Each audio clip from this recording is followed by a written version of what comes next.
The ban imposed on Harbhajan Singh is totally unacceptable. Charged with calling Andrew Simons a monkey. Excuse me.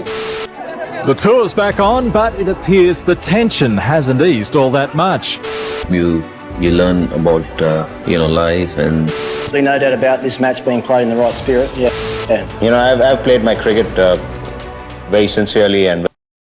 वो match जब cricket जगत शर्मसार हो गया था और क्रिकेट पर एक कलंक लग चुका था, जब उन दोनों एम्पायर ने क्रिकेट रूल्स को बना दिया था और वो चैंपियन ऑस्ट्रेलियन टीम स्पोर्ट्समैनशिप भी बिल्कुल भूल चुकी थी, जहां उनके खिलाड़ी भारतीयों के साथ बदतमीजी और झूठे इल्जामों पर उतर आए थे।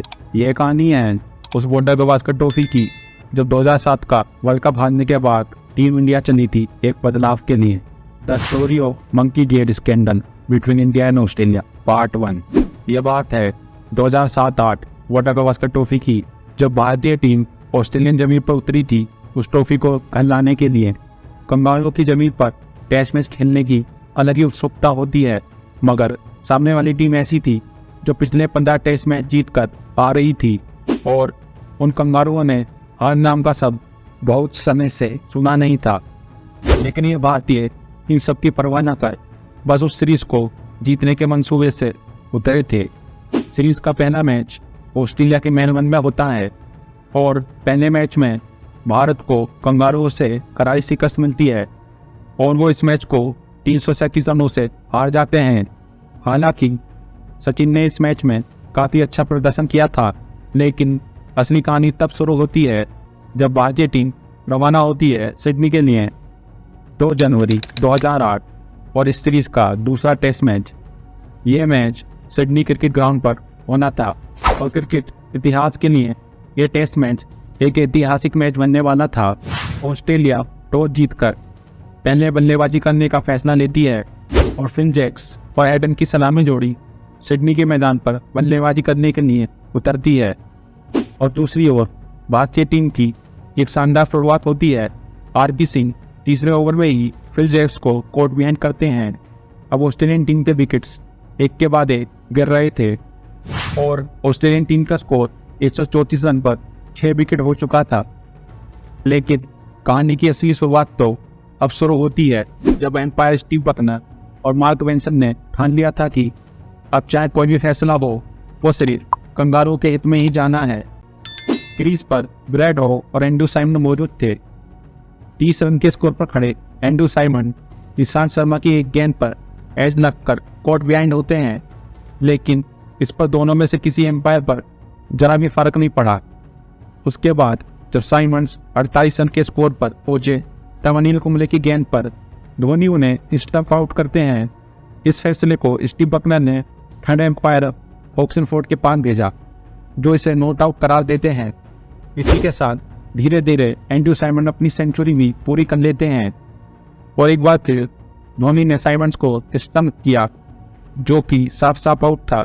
लेकिन इस बार तो स्टीव बकनर ने थर्ड एम्पायर के पास जाना भी सही नहीं समझा। इन सब फैसलों के बाद अब भारतीय खेमा काफ़ी निराश था।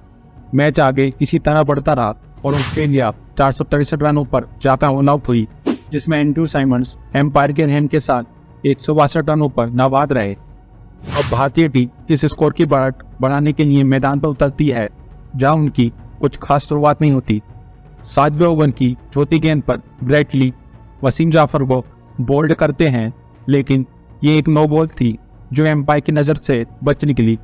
मगर उसके बाद सलामी बल्लेबाज सचिन तेंदुलकर और बीवीएस लक्ष्मण शानदार बल्लेबाजी का प्रदर्शन दिखाते हैं और भारत 532 के स्कोर पर ऑल आउट हो जाती है, जहां उनके पास 59 रनों की बढ़त थी। दिन खत्म होने के बाद ये खबर आती है कि मैच रेफरी माइक प्रॉक्टर ने हरभजन सिंह पर रेसिज्म का आरोप लगाया है, जो कि एंड्रू साइमन का कहना है कि मैच के बीच बच्ची ने उन्हें मंकी कहकर पुकारा था।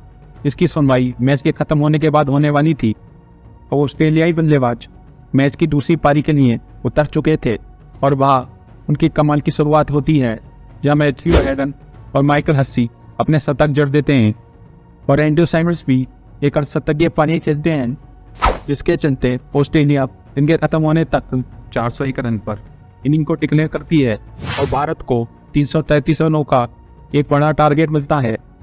अब भारतीय टीम के लिए आखिरी दिन में इतना बड़ा टोटल चेज करना काफ़ी मुश्किल था, इसलिए सभी भारतीय अब इस मैच को बचाने के लिए मैदान पर उतर रहे थे, जहां उनकी मंशा इस मैच को सिर्फ और सिर्फ ड्रॉ कराने की थी। वसीम जाफर एक बार फिर नाकाम साबित हुए। उसके बाद राहुल द्रविड़ को एक कैच के चलते आउट करार दिया जाता है, जबकि वो गेंद उनके पल्ले से बहुत दूर थी और सिर्फ पैड को छूकर निकली थी। इस दबाव के साथ भारतीय खिलाड़ी पिच पर ज़्यादा देर नहीं टिक पा रहे थे, मगर उसी बीच सौरभ गांगुली एक अच्छी लेन में दिख रहे थे। लेकिन एम्पायरों ने तो कसम खा रखी थी कि इस मैच को ऑस्ट्रेलिया को जिताना ही है, जिसके बाद गांगुली कैच के चलते कॉट आउट हो जाते हैं, जिनकी कैच स्लिप में खड़े माइकल क्लार्क पकड़ते हैं।